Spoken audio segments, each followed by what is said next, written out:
Good evening, everybody. Hey there, Jason. Hey, Jason. Hey, Jay.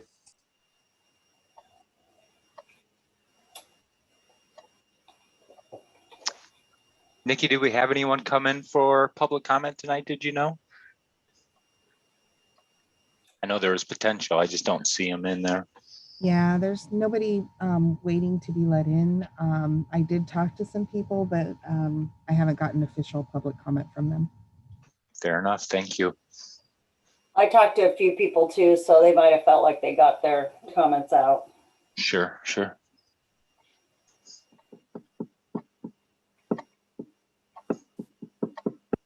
Mary, which baseball field is Pierce College going to take?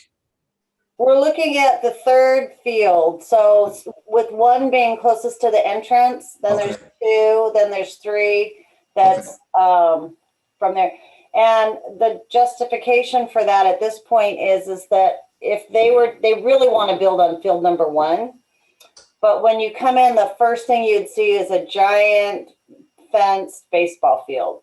And I just don't know if that's the feel you want when you first hit Fort Slocum Park, to feel like you're going into a big baseball center versus, the park. So that's sort of been on me a little bit. Okay. Awesome. It's near the center of the park. The backside's towards the playground. It's kind of tucked in there, so we wouldn't lose a whole soccer field. Yeah. Good thoughts, Mary. All right, well, 5:30, I'll call it to order. It looks like we do have a quorum here with 5, but showing Sylvia, Alan, and no youth council here tonight. So with that being said, Nikki provided us the minutes. I looked at those. They looked all right to me. Entertain a motion, or if anyone's got any comments. Michael? I'll second. Okay, any other discussion? Hearing none. All in favor? Aye. All opposed? Hearing none. I'm going to consider that unanimous approval, Fred. I couldn't get to the mute button. Couldn't get to the mute button quick enough. With that, I didn't show anyone in here for public comment, and so we go on to new business, and we're going to get a Sealy Lake master plan update. I'm assuming from Mary. That's right. Let's see if we can share our screen. Okay, so you are seeing my screen, correct? Yep. And we'll go here, and we'll go. I've done this about 12 times today, so let's do this. And all pro now, huh, Mary? No, I wouldn't say that. We're working on it. So there's that. And then also Nikki showed me this super cool thing where I can actually have my mouse work. So can you see my screen and you can see the mouse? Yes. The cursor, yeah. Cursor, yeah, my cursor thing. And do you see all the notes or you just see the main screen? Just main screen. Okay, that's great. Let me get rid of this over here. Okay. So we're going to talk about the Sealy Lake Public Access Plan. And just as a reminder, Sealy Lake is, oops, I always have to go to this one. Let's see. Come on, people. This did this to me today.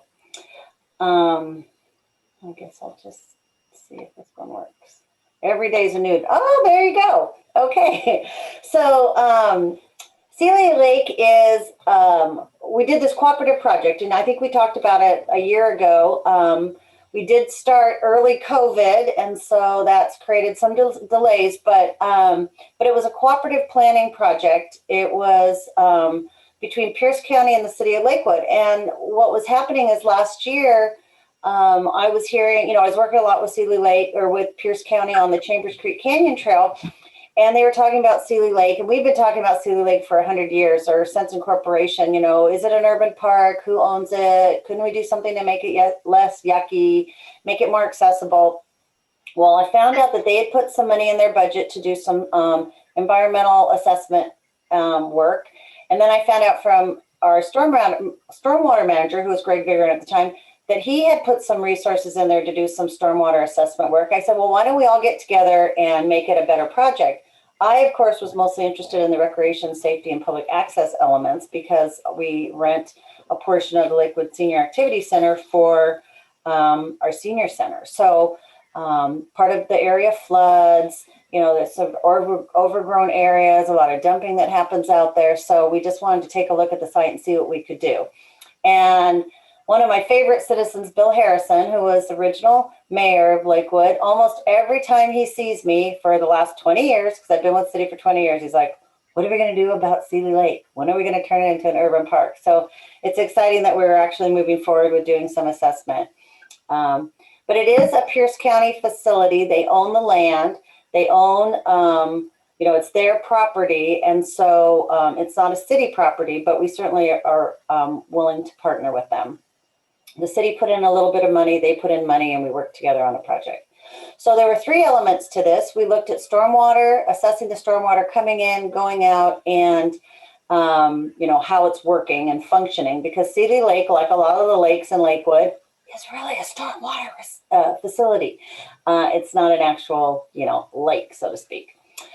We were looking at the wetland and biological habitat areas, and then, of course, recreation, safety, and public access.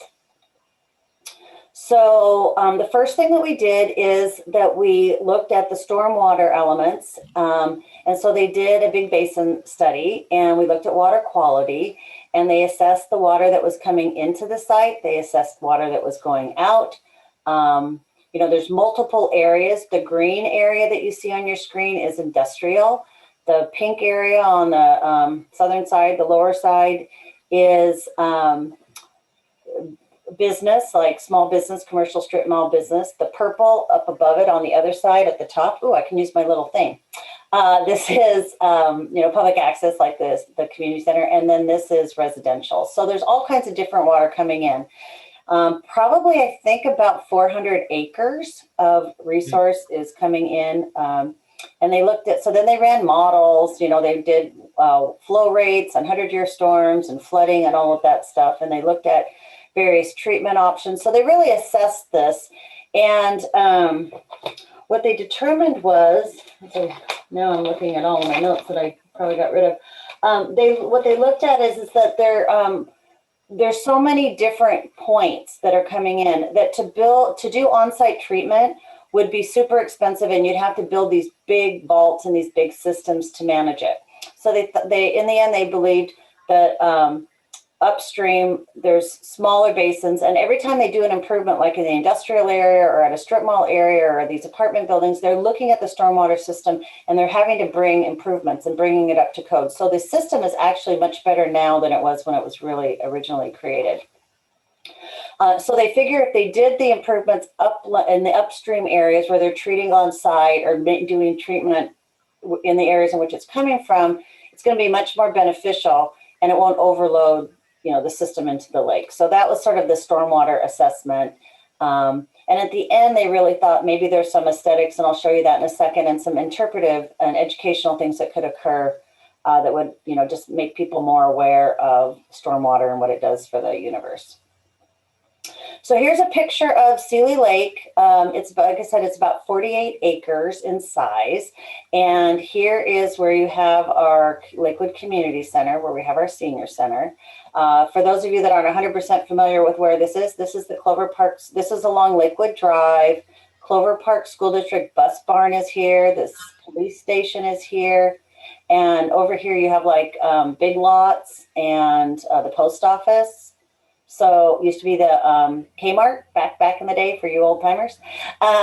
So anyway, so what I thought I would do is just walk you. You can see this was a master plan map that we created, and there were stations, there were photos, there was assessment taken all around. So what I'm going to do is just sort of walk you around the lake and talk to you a little bit about what we identified and then what we're going to be looking at for next steps. So and these areas that are sort of circled in red are kind of the improvement areas that we'll be focusing on. So the first thing is sort of the main entry. So those of you, again, that are familiar with this site that have been down there, let me just do this. It's really kind of, oh, you can't see my cursor. Okay. so when you get if you go to the community center and then you come down to, I'm going to go here and see if you can see my cursor now. There you go. Hopefully you can see it now. Yes, thumbs up, thumbs down. I can see Fred, and Jason. Okay, good. Thumbs up. Good. So, so to go down into here, it's very steep. You go down this hill. It's kind of scary and a little sketchy. There's quite a bit of parking down here, but you're kind of going down into a hole. You can see it's not accessible. There's sort of a curb, and it's overgrown, and it's just not an attractive entrance to the park. So the idea would be to make an improvement to the entrance. So here's your community center. Right now you go down this hill all the way down here to the park. So the idea would be to get rid of 10 parking spots down here. That way then you don't feel like you're dropping into this scary hole and you can't like hide down here or do naughty things down here. So you would come down here, we'd improve the picnic area. This would be ADA parking. And right now the path comes here. Oops, pardon me. Oh, there we go. Mary just jumped right in there. Okay, we're gonna do this from the current slide. Sorry. It's just like a show here. So the idea would be to, you see that now? Okay, so the idea would be is right now you come in and there's a path here. Can you see my cursor again now that I've screwed it up? Okay, see, I know all these tricks now. So mouse. Yes? Yeah, thumbs up. There it is. Okay, so right now you go into this path here and then you come down here. So the idea would be to create a loop trail because people are coming in on the trail from all different spots. So this would allow you to actually create this loop system. So the idea is just to pretty this up, make it more accessible and make it more welcoming as an entry with some signage. There's actually some interpretive signage up here by the picnic tables. Really well done by the county. They have really nice signage folks for interpretation with their stormwater systems, but you know nobody really pays attention to them because the whole area is not very inviting. So the idea is to utilize that and provide some welcoming and some interpretation at the site. So the next place to go is right here. This is a main intake culvert. And so water's flowing in through here, and this isn't exactly it because, but the one that we have looks very similar to this, except there's a big grate on it. It looks like someplace you're going to get hit over the head and kidnapped and maybe pulled into.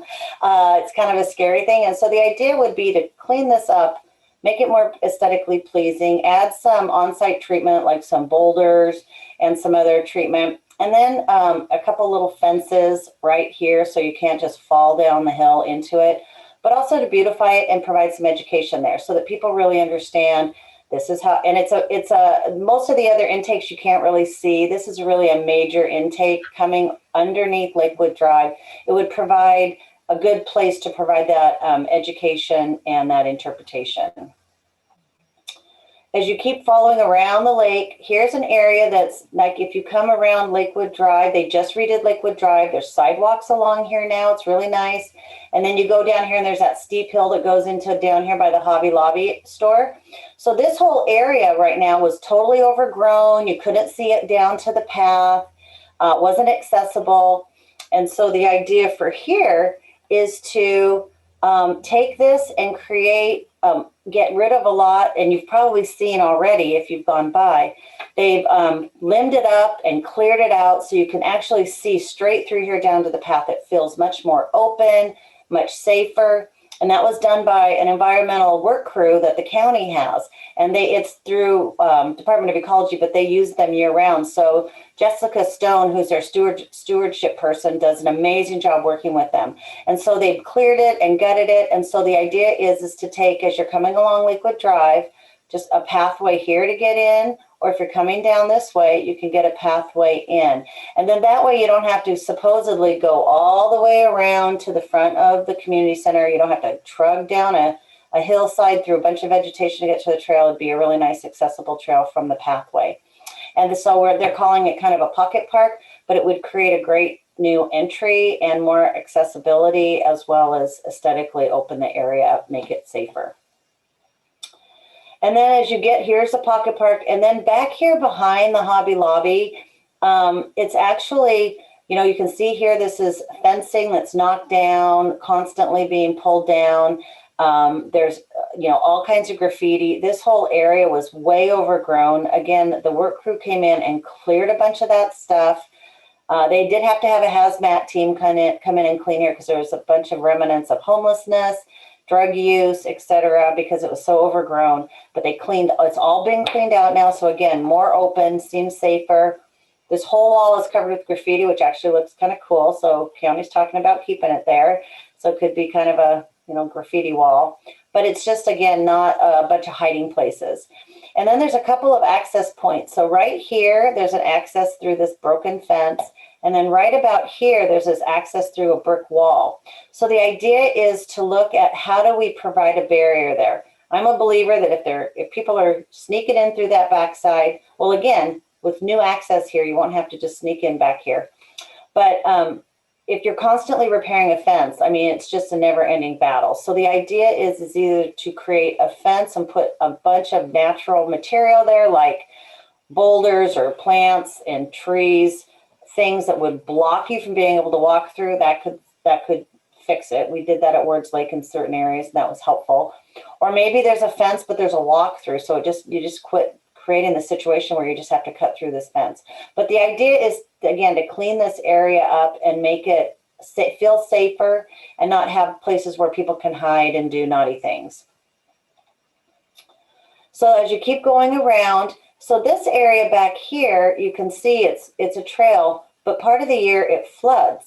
And so the idea is to build, to continue the trail and build like a boardwalk over here so you can have year-round access. Well, as we know, with Chambers Creek Canyon Trail, boardwalks are really expensive. And so we probably wouldn't be able to afford to do this with our phase one. So the idea is that, you know, it's really beautiful down here when you get to the end of the trail, where again, you can't go all the way through, but you get to the end of the trail. So the idea, and there's, you know, ducks are floating through here, and there's tons of birds this time of year. And so to put some interpretive signage here that says, hey, this area floods. Guess what? That's what wetlands do. It's good for the environment. You know, we're retaining water during this period of time. So the idea is to put some signage there and signage on the other side. So when it is flooded during a period of the year, people can understand why. And so, so that's that. And then the rest of the year, of course, the whole trail, we're looking at doing some grading and just prep work so that it would have like a natural surface, but just make it so that it's consistent all the way around. So then we have these apartments on the backside. So the apartments, there's all these interesting ways to get down to the trail. You know, there's these stairs. You can see the big drop off there. You can see sort of some cow paths or footpaths that just come from a parking lot. A lot of overgrown areas. And then again, there's just like a retaining wall. We're not sure if it's ours or if it's ours, I say Pierce County's, or the apartment complexes. And then, of course, people can just take their mattresses and throw them right off the deck, and then they come right down into the park, and then all of a sudden it's somebody else's problem. So the idea is to, along this area, put in some fencing, and not like big, you know, cyclone fencing to stop people from coming, but to actually create some pathways along here to give people the idea of staying along in the pathway. We talked about maybe putting up a fence on top of here for privacy if it ends up being county property. But the idea is to go along this path and put in some fencing along the way, just to, again, create areas to stay in, areas to stay out of, and sort of, again, refine the pathway around that area. And we are planning to do some surveying all through here to find out what's ours, what's theirs, so that we can work with the property owners as well to create some separation. And then behind the community center, as we're getting back to the entrance, you can see it's not super pretty, right? This is the balcony on the backside of the Lakewood Community Center, which is actually where we do our senior activity center programs. When we were here, there was a gal here, I think, that was smoking crack or visiting with somebody that we couldn't see. So there's, you know, just places to hide back here. And then this is, there's a, Greater Lakes Mental Health kind of facility back here as well. So the idea is to clean it up, put some fencing maybe so there aren't hiding spaces back here. And again, just kind of make it a prettier view from the backside of these buildings.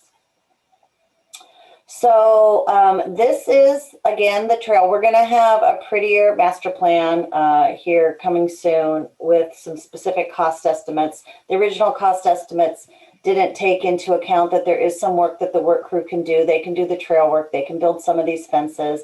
It gives us a bigger bang for our buck. But the main areas that we're looking at improving with our resources, and I'll show you that in a second, is the entry area, this culvert area, this new access pocket park area, and then doing surveying and some fencing in this area. So those are sort of the big things that we hope to do with the resources that we have. You said resources that we have, what does that mean? So if you look at the project cost update, the city put in about $50,000 from SWIM funds, which is our stormwater management funds. Pierce County put $100,000 in over a period of time. So we have about $150,000 to work with. So the phase one, the basin study and all the environmental stuff and the master plan, we spent about $43,000. For phase two, to do some construction drawings, some surveying, and some additional final work is going to cost about $40,000 more. Probably won't cost us that much because we're going to end up needing a big, full, fancy set of construction drawings for most of the things. So it gives us about 66 to 70 some thousand to work with for site improvements. And so we're going to play with partnerships, and then of course working with the work crew where we might just have to buy some materials. And then the main project will probably be that entrance to get as much as we can done with that and get as much done as we can with the entrance to make improvements. So those are our resources. And then if we needed more resources based on what when we get down to some final cost estimates, we could possibly come back to Pierce County or to our city council if there was something really important that we wanted to do that we couldn't afford. But we are planning to stay within our budget at this point. So that is the end of the Seeley Lake Master Plan update, even though they're calling it a resource conservation area. So sounds like a fancy name for a retention pond, but that's what they're doing. So, do you guys have any questions? I'm just going to leave it. Yeah, interesting. I one time asked the Pierce County people who worked at that building, I said, "You've got this wonderful trail. Do you walk it every day?" And they said, "No, it's not safe. We don't ever go there." So it'll be wonderful to have that developed. Yeah, I think, I've talked to lots of people that have worked there that, the Y used to take their classes and run across the street and run through it and such. But, when it gets really overgrown and dense, it does create a feeling of, lack of security. So I think that'll make a big difference. Hey, Mary, this is Mike. I have a technical issue. I don't know what it is, but ever since we had our new computer built, every time you share a document on Zoom, I get disconnected. So I had to go from my PC, so I'm on my phone now. But I'm here. I'm listening to everything. I don't know if you can see me or not, because I'm not accustomed to doing this on the phone. So. Oh, I'm sorry. That's all right. Yeah, Mary, plan sounds great to me. It's long overdue improvements. It'll be nice to see. Yeah.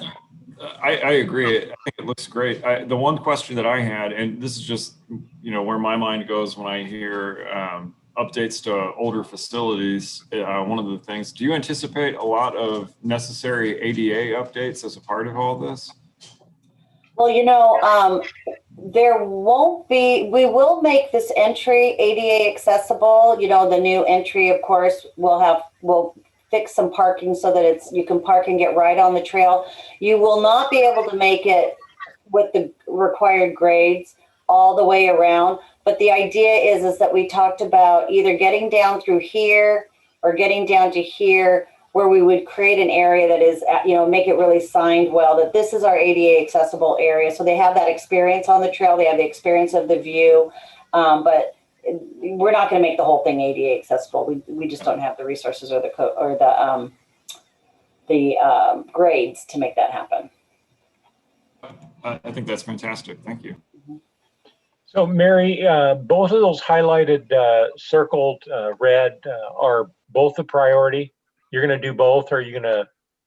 We're gonna do, yeah, this is our, a lot of this other stuff we can do with the environmental work crew and minimal resources, and this will be the one that really takes, you know, some demo and grading and, you know, some work. So that'll be our highest priority. I think you got to give people something to see. You know, sometimes you do all of that interior work and nobody really even sees the change. So I think a nice entrance would change the whole feel of that. And then, you know, it's kind of like when we redid Wahop Lake, everybody kind of freaked out at first because we were removing trees and vegetation. But then when we opened it up, everybody was so thankful that it felt so open and safe and more light came through. So I think they'll have that same kind of experience down here.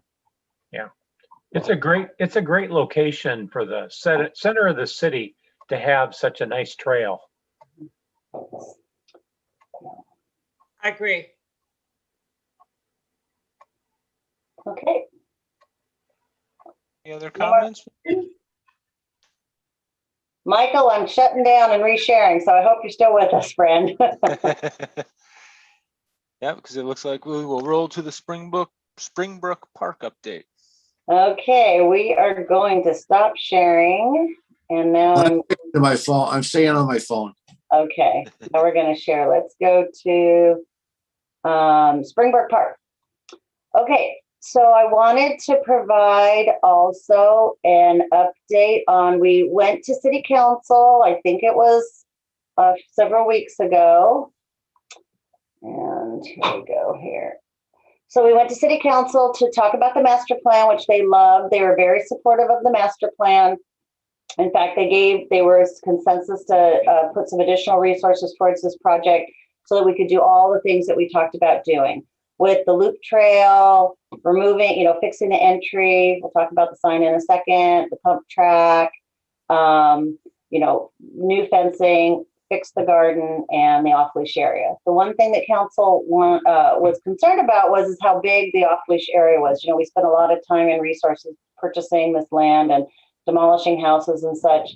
So there was some concern that the dog park was just so big for this smaller community park. And so, which made sense that it was up against the creek, you know, really that at some point, you know, once you created an area that's fenced in like this, it'd be very difficult to take it down. And so the idea is to have more open space along the creek, especially as people start coming to the park, more interpretation, the ability for picnicking in open space.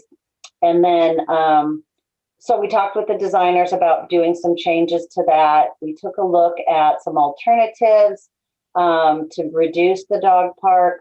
Part of it was to pull it away from here. So one day maybe you could put a picnic shelter or something here because we're going to do a bunch of restoration work and clearing so you'd have a better view of the creek.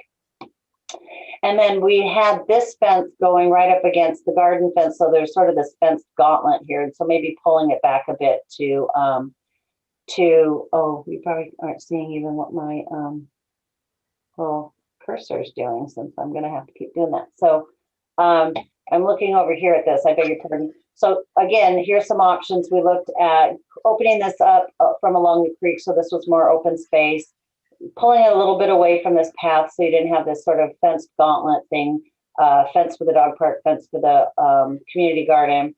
And then we didn't want any, you know, corners because corners are hard to maintain and mow. So we sort of came up with an alternative look. And so I'm just going to show you, this is what sort of is being proposed. I wanted a little feedback from you on it just because it would be a change. The idea was you'd still access here and access here. But this is it's a much smaller, it's about a half an acre. This is about a whole acre. So I can we kind of tried to line it up with the activity areas that were down there. And so I just wanted to give you some ideas and thoughts about a smaller off-leash area. Again, it's a neighborhood park. It's not like a Fort Steilacoom park. It's about a half an acre. Not an ideal size for an off-leash park because it's going to get, you know, kind of beat down if it's used a lot, which we certainly hope it is. So I just want to give you some thoughts on that. Other than that, everything else is a go, and just get some feedback on you. Just want to give you an update. And just to finish that story, the idea is we'll be doing permitting now. with the idea of starting after the summer. So Are you doing turf in the dog park, Mary? just natural turf. We're not going to Yeah, natural turf. Yeah, no, yeah, I wouldn't expect artificial, but Yeah. yeah, it's gonna be Yeah. it's gonna be a difficult maintenance task at that small. So, Yeah. That's my one comment. But that's the nature of it. But you're in a neighborhood that you got a lot of dog owners, and so there's a need out there for those types of facilities too. Yeah, So it was highly requested, and it's also with the apartments. All those apartments that were built on the, west side. That used to be the mobile home park. There's a lot of military folks in there. There's a lot of people living in those apartments that have pets, and so they are bringing them over to the park, which is great. They're finding the park and they're using the park. So we're hoping that it'll be a well-used asset to that site. yeah, for sure. In the future, Mary, is it expandable, the dog park, or is it pretty locked in? Well, I mean, anything's expandable. The only thing I would say is that it's once you cement post Sure. fence to the ground, it's a pretty sturdy fence, and expanding it would just Yeah. taking something out. I mean, but there's potential for that too. Yeah. Maybe like just a trail area off to the north a little bit or something, a loop. Oh yeah, maybe a run, like a dog run or Yeah, something. You yeah. could take out a little section. All right. Looks good. Any other board member comments? Hearing none, I think you got support. Do you need a motion on that, Mary, or is that just more No. informational? It's more informational. Okay, perfect. And we're gonna go to a park sign update next. I just saw the one off of Berkeley. They look beautiful, man. When the signs come in, it really it adds a spark to the community. And that's on the Sealy Lake, on that corner there by where the Hobby Lobby is that you guys have just opened up. I know it's not our property, but I was thinking that seems like an ideal place for one of those monument type signs. But like I say, it's not ours, so not necessarily appropriate. But So this conversation isn't really about gateways, even though the gateways did come into play when we were having this conversation. Let's see what's popping up now. Okay, so I just wanted to follow up. We did go, first of all, the gateways are in that Jason's talking about. We did because Thorn Lane and Berkeley, that whole, if you haven't been around there taking those exits, it is a wild show getting on over into Tillicum these days. But as part of the construction with WashDOT, we talked to them at the very beginning that we wanted gateways. And so one is down by Camp Murray and it says Tillicum neighborhood. There's one off of, it's technically Thorn Lane, but it's over by the Woodbrook sign and it says Woodbrook Business Park. And so they are in and they'll be lighted. And once WashDOT finishes up, they have like a power pole in one spot. They'll come in and do all the landscaping and the irrigation to support that, and they'll maintain it for a year. Then the city takes over. So it's going to look really nice when it's done. So, so that's happening. So we came a month ago, it might have been 2 months ago now. We talked about park signs. You can see these are our current signs. They're monument type signs. They have the old city logo on it. I'm just going to do a quick summary. So then, and they were installed in 2002. Obviously, they're old, they're kind of heavy, and they have the old logo on it. So then we talked about that we did a gateway program, and we did put a gateway type sign at Fort Steilacoom Park because, again, it's a major regional facility. It is, there was no entry there except for this sign, which is not very attractive and wasn't really doing justice. And so we have tons of space here. So we did build a monument type sign. But in conjunction with all of the parks being updated in various ways, we wanted to update the park entry signs, which look like that. So we worked with you all and we talked about a new format of signs. We looked at them matching more the city logo, not necessarily having the city logo on the sign, but looking at having the city of Lakewood on the sign, but going with our logo, which was the mountain, the trees, and the water. So we looked at a variety of options. This is a monument type option. This is a monument with a pillar and a kiosk type application that would match this type of sign, that you could put a map, or you could put park rules or notices on that. We looked at a variety of wording, having it under, in the water, color schemes, and then the wood posts, as in ways to sign it. So this was the sign that was the choice of the park board that went forward to city council with these alternative mounting options. So when the city council saw it, initially there was concern regarding white letters on a green background. And I think that was from people's experiences with, you know, political signs and other kinds of signs, hard to read. So we did talk about the fact that it might be, you know, you could do it in black. But their feedback was, although that they liked the sign and they liked the color and it was brighter, they really looked at that they looked totally different than the gateways. That we really don't have any design standards for signs in the city. They wanted us to look at the gateways, look at the colors, look at the materials, get the look. You know, all signage should come from the same brand family. There should be consistency, and maybe we should have some standards. Again, they talked about the colors of the green background with white, and they just said to relook at the design. You know, and my response was that a gateway is really an entry to an area. It's not a park name. We wanted something much lighter. We wanted something more whimsical to be in a park setting, and that was sort of from the conversation that we had. So I'm just coming back to you to get some more feedback. You know, we didn't spend a bunch of money on a consultant to come up with a big citywide sign policy. We were really just looking at park entry signs, because we need to put a new sign on the backside of Fort Steilacoom Park as part of our grant.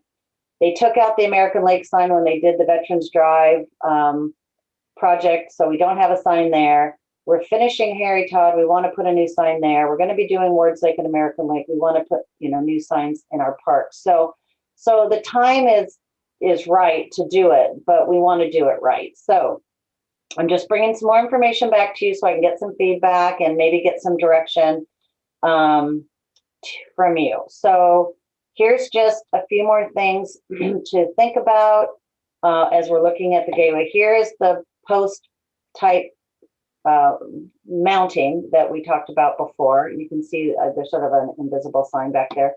We have this is very similar to what is out there now in our park signs. It's a monument type. This is also a simplified monument type with this plinth, or, you know, like the towers on one side of the gateway. Here's a little bit of both. If you wanted to look at mixing, could put a logo here, maybe not. I'll show you an option there. And then this is besides some powder coated color, you could also go with like a steel with either metal on metal or a cutout. This logo, and I wish I would have pulled it up, but we did, if you've gone to the community garden on the, you know, we have the logo on the community garden hanging there, and it's kind of that rusted metal. And so you can get those fabricated. So that would be sort of maybe this sort of sign option. And then this is just a bunch of things to look at because I just wanted to generate some conversation because I don't really know where to go from here. So we have, this is the one that at the bottom. Can you see my cursor? Nope, you can't. Okay, so here is the one at the bottom that, you know, was the recommendation from the park board, again, to match the logo. We've got I got the gateway up here, of the monument sign, so you can kind of get a feel of what it looks like. Right now, there's all these plants growing behind it. It looks really pretty. So here is if you were looking for something of whimsy, you know, you could look at any kind of color format, you know, monument, a plinth. Here is something that's, you know, just sort of plain square. If we wanted to look at something not reflective of the logo. And then these are just a couple of kiosks that we're looking at. And again, you could put a logo here. This is an Nisqually symbol, which might be appropriate for Fort Steilacoom. You could put, you know, a oak leaf here at Oakbrook Park. You could have a fish or a boat or something at American Lake Park. So, you know, there's some different things that we could do. So I'm just looking for some feedback, thoughts, love it, hate it, like what you did before. totally get what the council's talking about. Recommendations, thoughts. This would be the interactive portion of the program. So And if Linda, not- maybe you have some feedback too. Linda Farmer is our council rep. Yeah. She's a, communications expert, so maybe you could add some more that maybe. Yeah. Big bad council. I feel the need to apologize. But you've got two new council members who have design and communication backgrounds, and also as residents who live in the city and are looking for consistency and like, hey, I'm in the city of Lakewood and all this stuff belongs together. So so short of having a universal sign standard, which you don't, you're the language I want to use is that you're kind of stuck with the gateways as your starting point. And then you've got traditional metal street signage, of course. But the goal is to have some sort of a, as Mary said, a brand family. It's not that every sign has to look exactly the same. It's not like everything has to have the logo in its 4-color format. They just need to look like they're similar and that they belong to the same family. So I'm not really sure I'm not really sure of my role here. I think if it were me, I'd push for looking for a universal sign standard first, so you guys wouldn't have to kind of flail about and figure it out for parks. But what do you guys think? I think that's a great idea. I think establishing some basic standards to start, and color, I think, is one of the standards, and the look. Readability is so important on signs. And so that's probably why we favor one of these where it's white background with dark letters or dark words, or the converse. But to establish some standards, I think that will help us into the future. Yeah, I think readability is really important. I work with somebody who's colorblind, and so I appreciate that much more now than I did previously in my life. I would say, looking at those options, I think the sign option 2, while not my aesthetically favorite, is probably the lowest maintenance and probably the easiest to clean from graffiti, things like that in the future. I liked what we proposed before, and I understand the desire to have standards, but I'm just not in favor of standards. I think we ought to have some options to use our imagination and to think out of the box occasionally.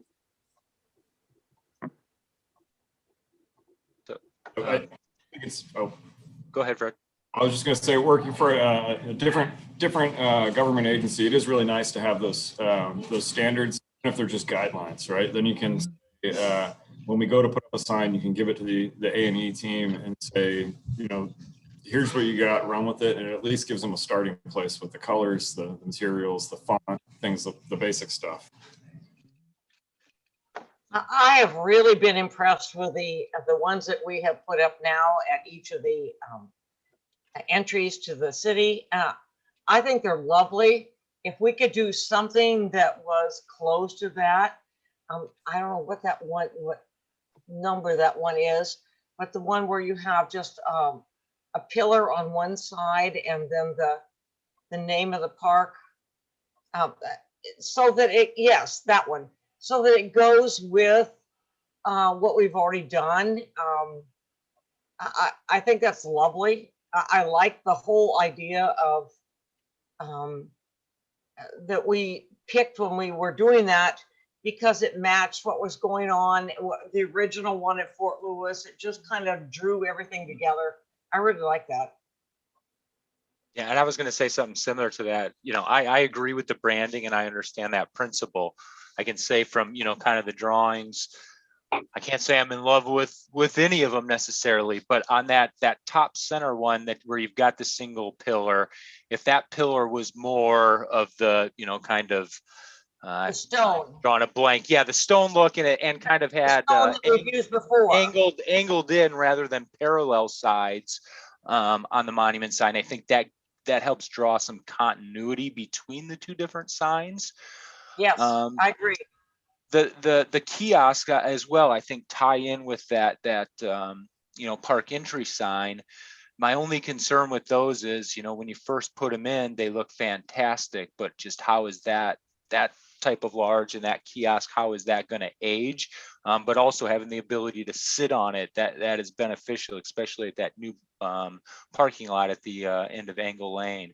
That's like an ideal setting where you're waiting for your partner to go for a walk, or what have you, waiting for your dog friend to come meet you. And so I understand that. I like that. But like I said, I just don't think that top middle one is quite there yet. I think there needs to be more tie-in. Now, I liked the previous recommendation that we made. I thought that the signs were colorful. I thought that they drew your attention to it. If when people are looking for signs, they're going to read them. Any other time they don't read them, but if they are going to read them, you want them to be able to. And so that readability is I think absolutely one of the most important factors. But something I was thinking is the way you could maybe tie it together is, do you have another one of those angled pillars, not the parallel pillars, but you kind of use the colorful one as like a flag that's coming off it, or could that be inset or coming out of one of those pillars at the entrance park that would maybe keep the design simple, but gives you that tie and that branding. And so I understand the desire, but think we have a little more work to do before we kind of get to that final one that we're all going to love. Councilmember Farmer, would you think that we should work or hand over something to like the communications manager, who would look not just at parks, but it would be a sort of a citywide thing? Is that more appropriate, since we're looking at something citywide, not just a park element? Would that would be my suggestion. I love where you guys are going with the conversation. I personally did as well love the sign that you guys proposed, the color, the brightness, the cutout that matched the mountains, and it was beautiful. The problem is it didn't match the current gateway signs, and so it provides just a little bit of a mismatched overall experience. But you guys had a great idea. So the goal would be to come up with something that provides an overall consistent experience for people who live, work, and play here. So I would suggest you go the route of looking at it holistically, but I do want to say that I agree with several comments, Jason, in that you want it to be practical. You want to make sure that when it comes to wayfinding, it's not about pretty, it's about utility, in addition to matching your sign standards. So we do have to make sure that people can actually find what they need to find, whether it's dusk or a rainy, foggy morning. And so something that doesn't have that readability would be kind of silly in my view to propose. So I guess I would favor a more holistic approach citywide.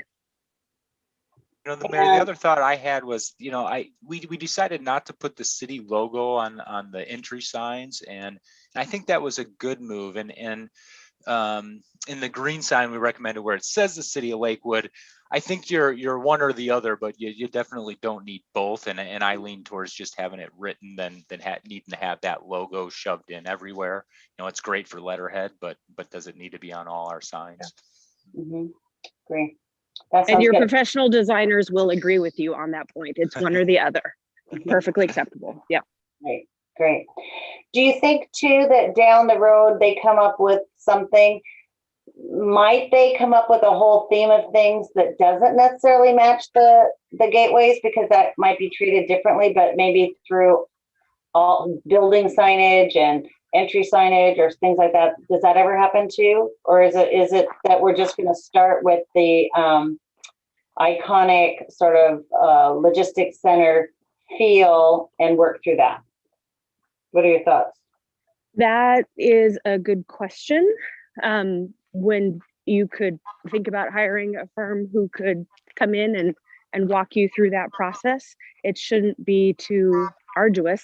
And you don't want to base everything off of the gateway signage that you have, because you do need to take into account your other needs. But you do want to look at fleet signage, building signage, your facilities, all that sort of thing. So starting holistically. Got it. I know that doesn't really answer your question, Mary. I'm sorry.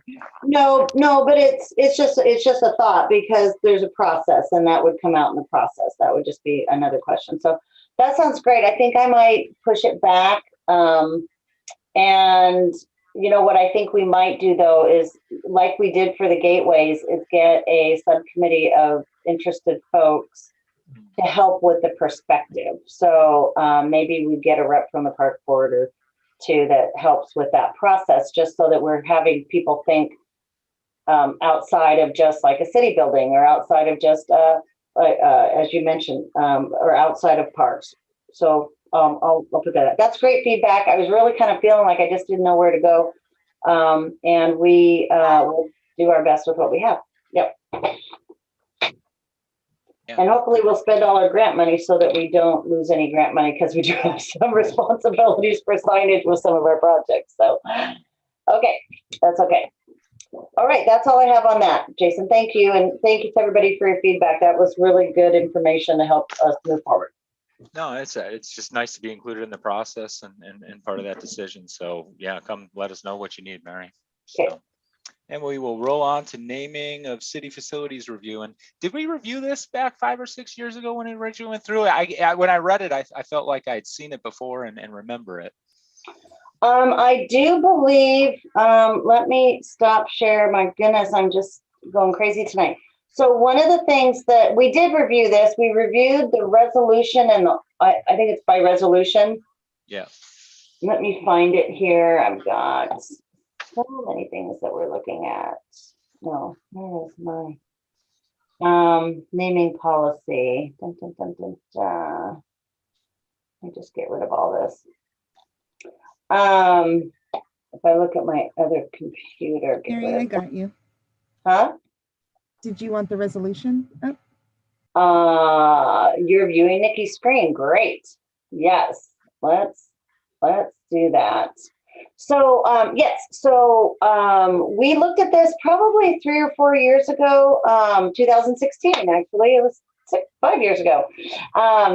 So we had some feedback on naming and renaming city parks. As you recall, in the early days of cityhood, we inherited all this property, and then I believe somebody had a great idea of taking Forest Park, which is now Washington Park because it's off of Washington Boulevard, and renaming it. And I don't think there was really a process, and I wasn't here back in that day, but I just have heard there's a lot of angst about it. I don't know if there was a real process. I don't know if it was just part of busy creating a city. But anyway, and so back in 97 or 8, they created a naming park policy. Well, since that time, we've created buildings, we've created parks, we've created different kinds of things. And some of the founding mothers and fathers were passing away. And so there was this interest in naming facilities, possibly after important people that had really contributed to the community. So we updated the policy, and we went through it, and there's a bunch of criteria. So soon after Claudia Thomas passed away, representatives, and we heard the same thing when Larry Saunders passed away. You know, everybody wanted to do something and recognize their contributions. And so, so we went to the policy, right? And so there's different criteria in here. Well, one of the main criteria for someone that's passed away is that there's a 3-year waiting period. And we might call it the Bill Cosby policy, right? Because you just never know what's going to come out of the woodwork. And so it gives a little bit of time between the emotion of someone passing away and the ability to recognize them. Name a street, name a building, name a park, name an area. So someone had come forward and wanted to recognize a founding person that had passed away. And so council said, no, we're going to look at it in 3 years. And so because they wanted to follow their own policy, which was great. So that 3 years is coming up. And so what the city manager had requested was, let's put together a process.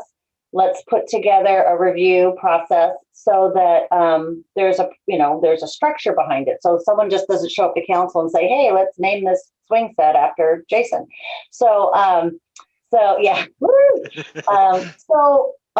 We put together this process. So we're looking for feedback from you on, does this make sense? The city manager believes, because you're the smartest group that we have in the city, next to our city council, of course, is you'd be a great group to do an initial review before, and then make a recommendation that goes to council. It does provide some structure, it provides some oversight, and it also gives the council the ability to have some research done and some community input before it goes to them. So again, not reactive, not emotional, be a good process. So here's the process that we put together, and I sent this in advance, and hopefully you had time to read it, but we'll go through it real quickly. One is that this would be a cover sheet that would go to the individual.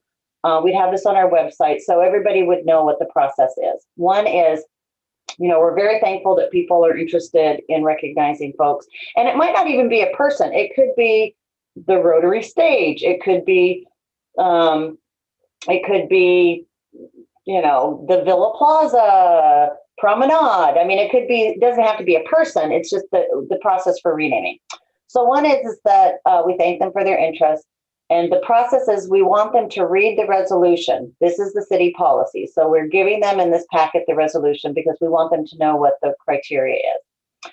And the resolution does provide the details regarding the questions, the criteria, and the timeline. They would complete the application, and then they would include any relevant supporting materials. It could be newspaper articles. It could be letters to the editor. It could be a resume of an individual. It could be photos. Could be maps. So they're going to give us a complete application. They're going to submit it to the city clerk, who's the keeper of all the important documents in the city. And then they review it, or someone would review it and say, yes, it's a complete application, and that they're going to send them verification that it's complete and it's going to go into the hopper. So then it would probably come to me or to our department, and we would then prepare some kind of a staff report for you. It would include the application. It would include a copy of the resolution, probably. It may include some research that we've done or information that we have. Say they wanted to change the name of a park. We might tell you more about the park. The park was created in this period. It was named after this person, or it supports these kinds of activities.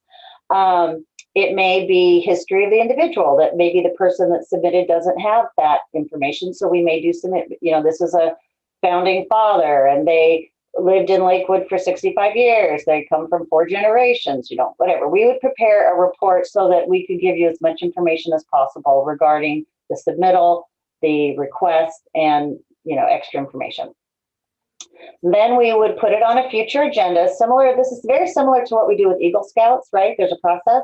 So we put our information together and we would put it on a future agenda. It would be on your agenda so that we could present it to you.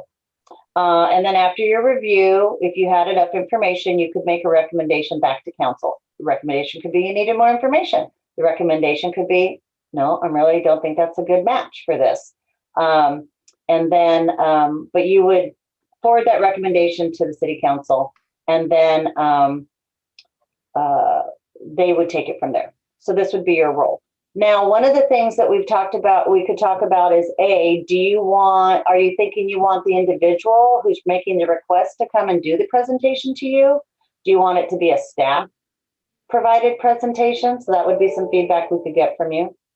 Do you want to require a public notice or something to generate input so the community knows this request is happening? I mean, of course, your agendas are all publicized, but not everybody in the universe is maybe reading, the public record. So do you want there to be a special Times posting, or do we want to put it on a city's website or on Facebook? What are some thoughts regarding the process? And then we'll go over the application form in just a second. Or maybe we should go over the application so that you can see what kind of information we'd be gathering. Does that make sense? Hopefully you've had time to read the resolution, so I'm not going to go over all that, but you can just take a look at that. So again, the application. Actually, may I ask a question, Mary? Yeah. I'd love to hear feedback from the board about reading the resolution in order to find the information versus going to a web page with the information. But I think it's great that the resolution is attached, because as I read it, it is complete and thorough, talks about a lot of things. I've got one exception I've got a question on that I'll ask later, so I don't derail the conversation. But no, I thought the resolution is well written, very comprehensive, and I think almost warranted, because it sets the expectation for what you've got to do if you want to go through this process. And a lot of times that's what people need. So having it attached right from the get-go, to me, was I think it was done very well. I agree. I think there are a lot of people not familiar with where they would go to find that information if you did it otherwise. And so for somebody who isn't well versed in how to navigate city politics or anything like that, and where to go to find things, it's great to just have it all attached in one comprehensive spot. I think it's very well written. I do think we need to get some input from the public in some manner. I'm not sure exactly the way to do that, but renaming a park or renaming, that affects the whole city. I think we should get some input from our community. Yeah, it's a big deal, and to me, it's an honor if you're getting it renamed and it's after somebody. I mean, that's a big honor to bestow. And so, yeah, I think you want as much public outreach as you can get, but I know sometimes as much effort as you put into it, you don't always get the responses back that you would hope as well. So, for sure. And I think, kind of on that note, I think it would be beneficial to have the presentation for it made from somebody associated with the request rather than a city employee. I think that there might be questions that people receiving the presentation would have that maybe a city employee presenting on behalf of somebody doesn't have the answers to, as to why this, that, or the other. I think that somebody submitting the application or somebody associated with it should make the presentation. Yeah, I think those are good points, Fred. And you're going to see emotion from that person that you may not see from a staff person that is important to the conversation.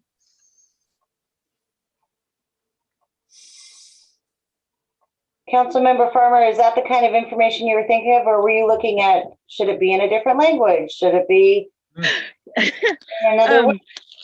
I totally agree with you guys that it's well written and it has all the information. What is off-putting to me is the fact that it's a resolution and it has whereases, and it's just a little, if you are not familiar with any government entity, you just want to read a quick web page and get to the information. So I guess I wasn't implying that we should somehow give people the wrong information or make it hard to find.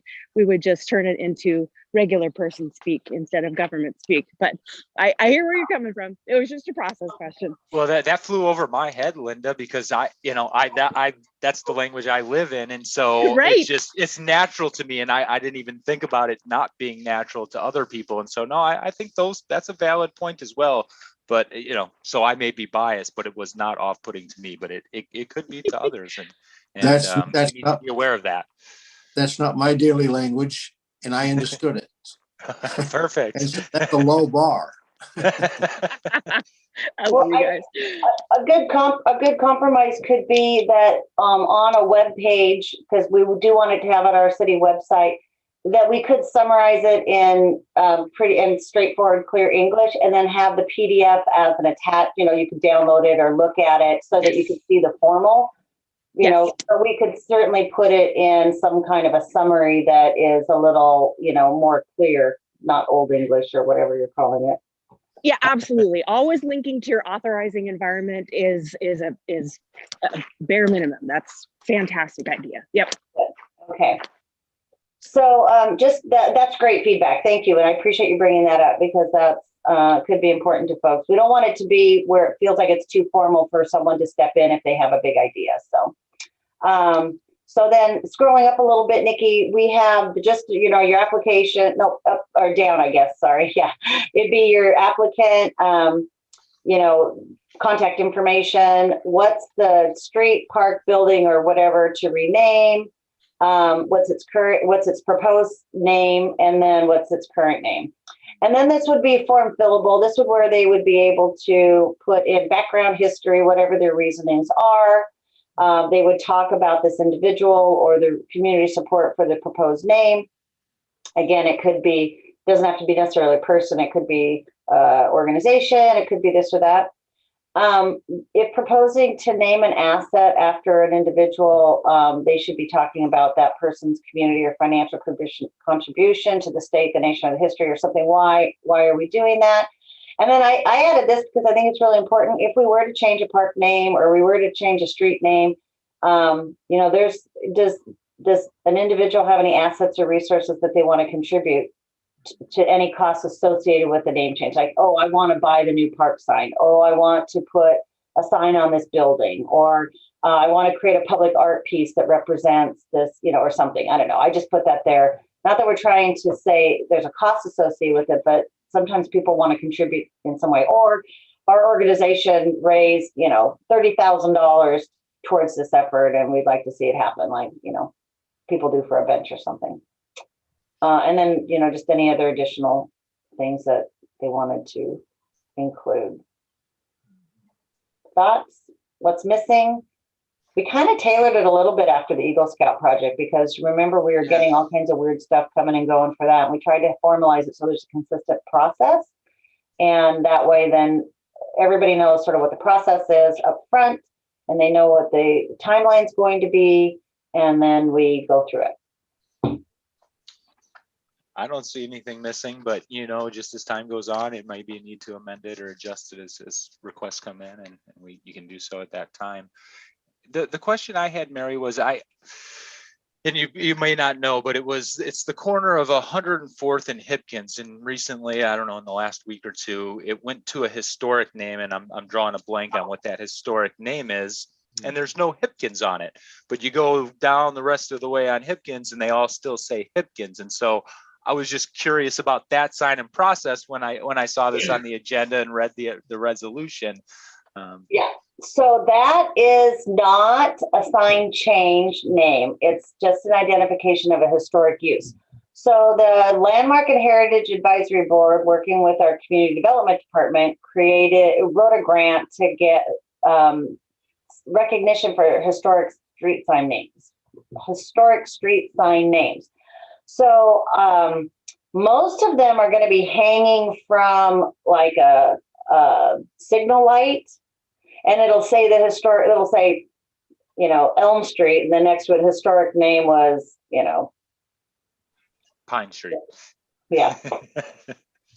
Acme Street. I don't know. So that's really clear and easy, right? We're not changing the name of the street, but it's just providing that historical name. There is a Hipkins, and I think there's another one on another road that it's just the pole, and the pole doesn't support two signs, and so they put that there. But on Hipkins, if you look at the intersection T's right there, yep.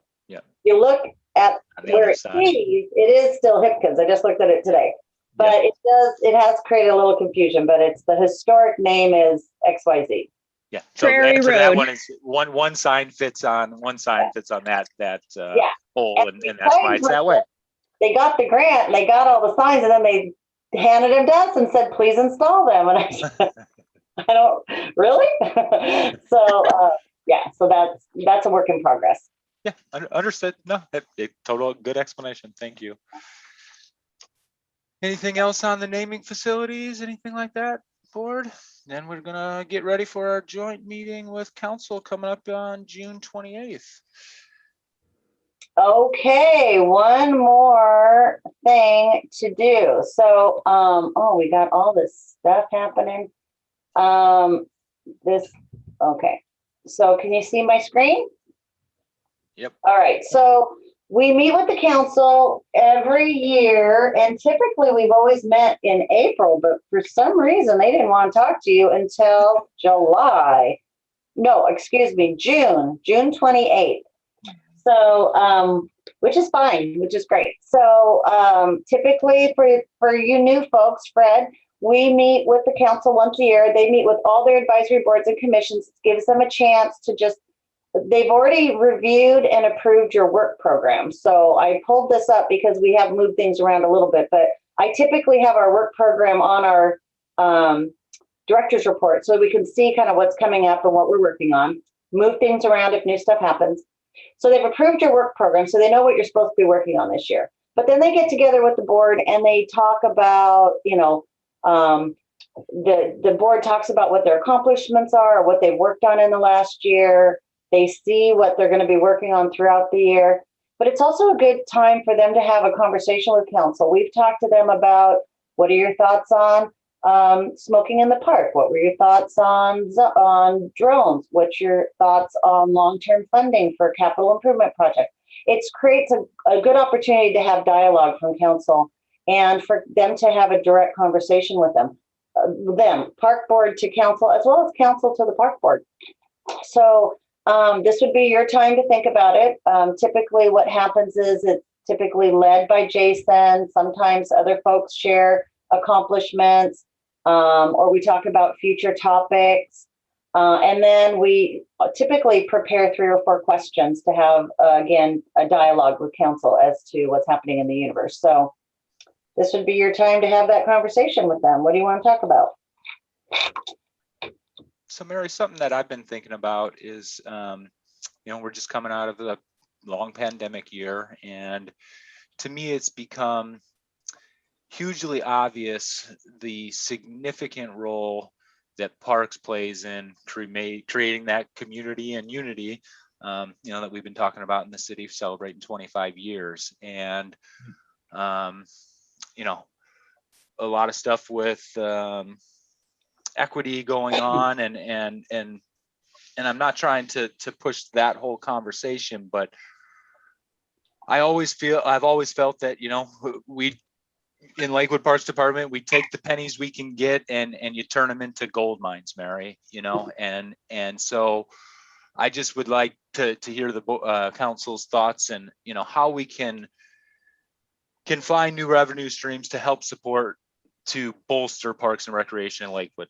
What we do with what we have is fantastic, but, you know, I think the community has recognized the value. It's always valued its parks, but just opening up that dialogue and conversation and hearing their thoughts and perspective, you know, about the value that parks have shown themselves in the past year. And are you thinking like fully fund the maintenance department because there's still holes? Or absolutely. You know, maintenance is my honey hole, and you know, I care deeply that we take care of what we have to start with, and that's the most important thing. And you know, just one extra seasonal employee can make or break a park or a season, or have an impact, you know, on the Mud Dogs playing on the fields at Fort Silicon Park, or something like that. And so, you know, I think now is the time to be thinking about making larger investments in our parks. And so, you know, that's really the conversation I want to drive, and whether it's brainstorming and ideas to how to make that happen. But I think it's really shown itself as that need, and how much people have relied on them, and now's not the time to cut them to do other things. Now's the time to invest in them, in parks. I agree. I think people have used parks more in the last year and a half. People who have never gone to parks before are there. I think this is a time for us to stand up and say, you know, what we provide is what people are really needing right now, is fresh air and going out to the park and being with their families.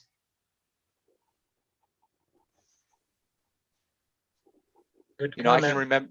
Oh, go ahead, Vito. I'm sorry. No, those are both great comments. I'm with you. Go ahead, Jason.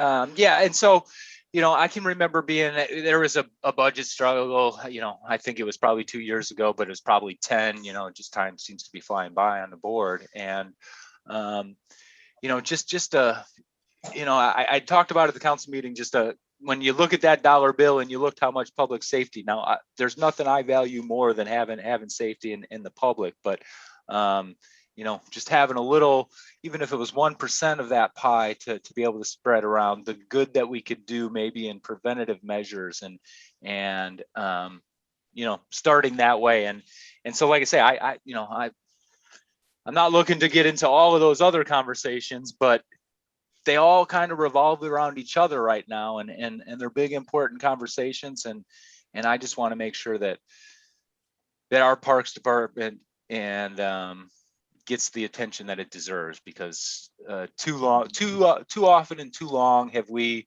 like I say, taken the pennies and then watched Mary turn them into gold mines. And so if we do greater investment, think about the greater impact and greater good we can be doing for the community. And that's where my drive is coming from.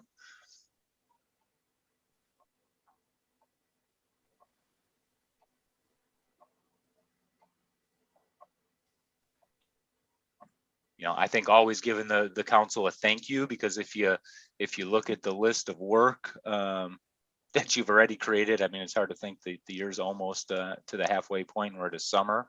But, you know, pandemic despite, you know, your staff continue to plug along and do amazing things. And so definitely want to give your staff some recognition is another thing I think of for the topic. Okay.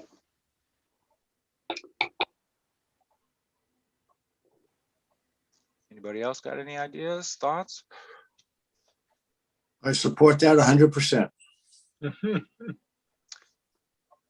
You know, one that has come up that I know has been a struggle because the price tag keeps going up is the Chambers Creek Trail, and so, you know, maybe there's the potential to ask them or what their thoughts are and on that and get some feedback that way, because I don't know if I've heard from council on that project probably since the open house. I'm trying to pull things here for you, Mary. I can hear people down at the Chambers Creek Trail because it's right above our house is right above it. There have been more people using that this year than I've ever heard before. There are kids down there playing. There are people walking their dogs all day long, and that didn't used to happen. It's nice to see people using that trail.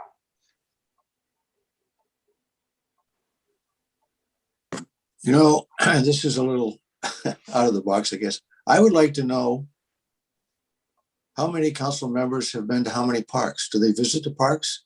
Do they know what's going on there? Or they just count on, you know, Mary telling them what's going on? I know I see Branch that are walking everywhere, but it would be nice to know, you know, their personal experiences.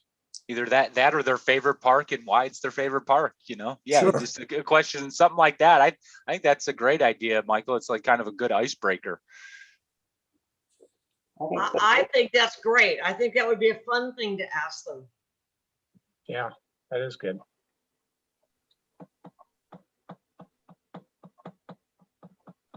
I think maybe, oh, sorry.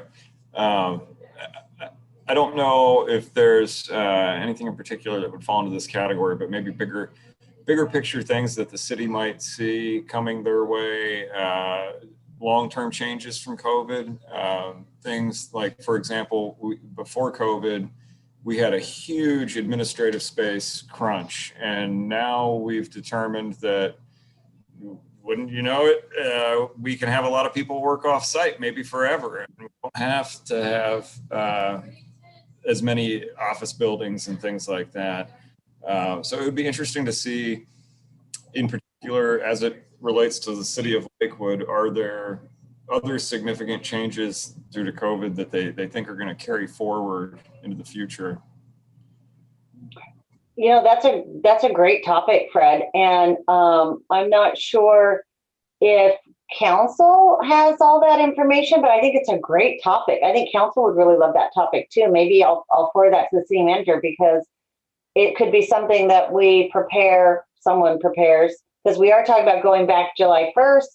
We're talking about flexible schedules. We're talking about, you know, could we eliminate one whole floor of City Hall? Are there other ways that we could, rent it out or have other people utilize it?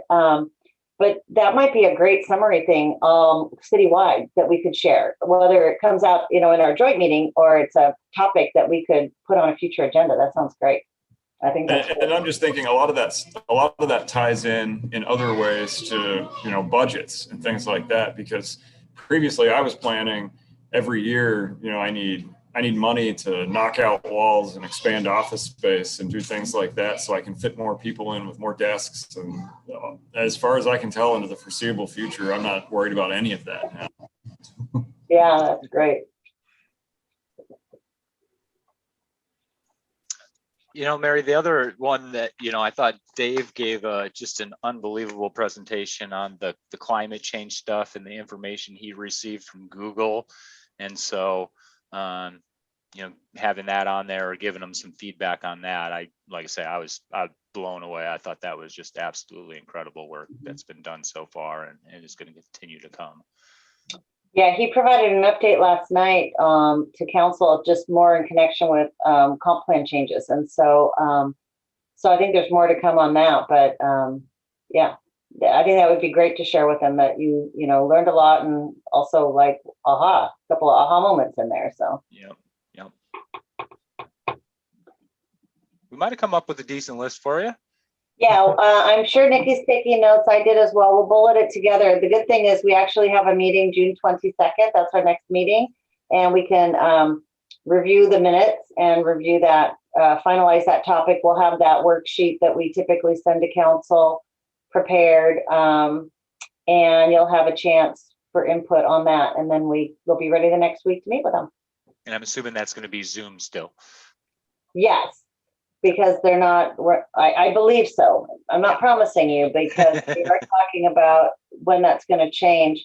I know for sure City Hall's not opening until July 1st, but I'm not sure. Councilmember Farmer, did they say they weren't going to stop doing Zoom until the 1st of July as well?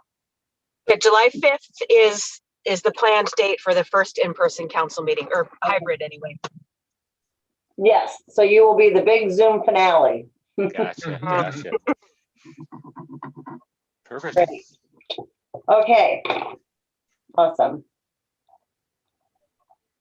And you got your director's report already up for us. Well, I don't actually. I got to tell you, I didn't. But I was going to say, I was just going to give you a quick update on some capital stuff. And then I think next month we'll give you the summer program review and all of that. But there's some things coming to an end. Springbrook, we're going to permit now. We'll be planning to do construction in spring. All the gateways that we're planning to do are in. We're just waiting for WashDOT to do the vegetation. So that's pretty much all for this year. And the next one that we're going to be, there's two more to look at. One is off of 84th over by 84th and Tacoma Mall Boulevard. It's that up from Wards Lake Park, northeast end of Lakewood. That's a spot. And then the last one would be by the BNI, but it's just such a mess down there. And so until they do major restoration down there, we're probably not going to do anything in that area. So that's good. The trail, we're going back and we're back to the north side, and they have let that, I do believe in July, they're going to start installing the bridge. So we'll be looking at phase 1 to be complete. Harry Todd's almost done. I really wish it was going to be done by Friday, which is going to be a nice weekend, but the ADA handrails, which not everybody needs an ADA handrail, but we can't do substantial completion without them. So we can't open the park up. And so it's going to be closed this weekend, which is going to be interesting because it looks 97% done. So that'll be interesting, but we can't let the contractor, we can't until we've given them substantial completion. We can't do that yet. Angle Lane pretty much is done. Waiting for our friends from the Nisqually tribe to finish their project. Talked with Hanford again yesterday, and he's hoping that they have their seating and benches done by the end of June. And then again, the last thing is a kiosk and a park sign with some maps. So we're working on that, but everything else is done. signage. That was fun. Edgewater Park, they're finalizing some right-of-way stuff. We'll probably be at the end of this year, be bringing that master plan back just for some final conversation. And then we can move forward with probably looking at the next round of RCO grants, which will be here before we know it. Seeley Lake, and we talked about that. Service Club sign is in, just needs to be cleaned up and finished around it. The Merrick Lake shelter's all done. Parking lot needs to be striped still. We haven't heard from Public Works Engineering on that. They're waiting for some nice weather, I understand. And then the All Abilities Playground, we, had to get a building permit. They started that in February, and we're the only city in the state of Washington, I think, that's requiring that. So that was a whole new experience trying to figure out how to do that. So they've started construction this week, and that should be done by next week. And that's going to be awesome. It's really a cool All Abilities Playground to add to the cool playground that we have there already. So, I did just hear before this meeting that we were funded from No Child Left Inside grant. It just came out today, about $17,500. And so, don't know all the details of that, but we submitted a program, mostly outdoor environmental education. What we're going to do is look at probably starting in January, we'll do it, because there's so much money getting dropped to the earth right now for programs and activities that we're going to wait in January and, make sure that the stuff we're doing is accessible and affordable, low, no cost. But the idea is like a different event every month that could be very family friendly, youth focused, like an orienteering day at Fort Silicon Park, a fishing event, a birding day, with all the stuff that goes around it. So it's really going to be cool, but it's all about getting kids outside and families outside to play. So more to come on that. I just learned right before we got that we are fully funded. So yes, yay. That's all I got. Awesome. No, great report, Mary. Okay. Any other board member comments? I have one. I've been over at Fort Silicon Park on a regular basis, and kudos to the staff for doing all their mowing on the trails. It makes it so nice and safe. I feel safe walking through those trails, and it's just great. Took my grandson over there last week during the week, and he enjoyed the heck out of going down some of those trails on between the dog park and the lake. And I realized that he's so short that he could not see up and over that grass. So I had to pick him up to go, this is amazing how nice this pasture is. So he enjoyed it. He had a great time. Anyway, kudos to staff. It was great to watch every baseball field used yesterday. I mean, it was packed.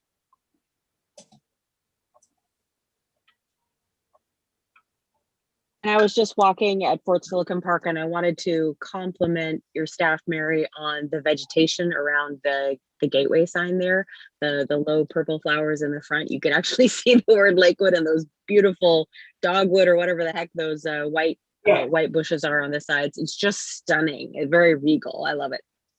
Good.